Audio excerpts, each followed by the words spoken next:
किछि खोजे से मुक्त कंठरे खोजुए तरल जल ताहा गंगा पवित्रकारिणी आउ महाप्रभुंकर महाप्रसाद निर्माल्य टिके तेणु आम ये अवसर में महाप्रभुंकर निर्माल्य पुड़िया करूँ केवल सेवायत मानू आम टीम मेंबर को निवेदन करूँ देवे ना आउ समस्त को पतित पावन बाना आउ निर्माल्य देवे यही समय मध्य कि महाप्रभुंकर कथा आमे आसंता वर्ष शेष आड़ को 2024 डिसेम्बर आड़ को जर्मन रे करा जाऊ महाप्रभुंकर लीला।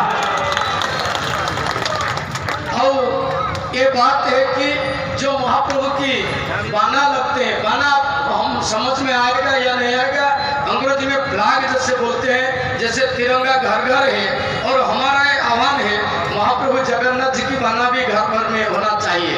और ये सब अपशुक नाशक है, जितना भी ग्रह पीड़ा है सब नाश हो जाएगा। घर में निवेदन करी से तांकर अति सुंदर भाव में कथा को उपस्थापन करेंगे। सेम प्रश्न रहिबो कहीं बाना बंधा जाए, बाना कौन से बानार महत्व कौन, महिमा कौन।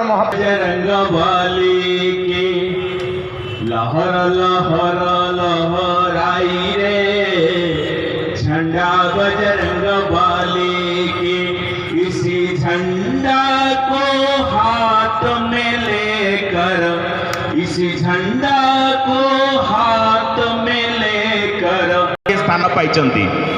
ये शरदा बाली जो स्थान रे आपण माने आज समवेत होइचंती भारत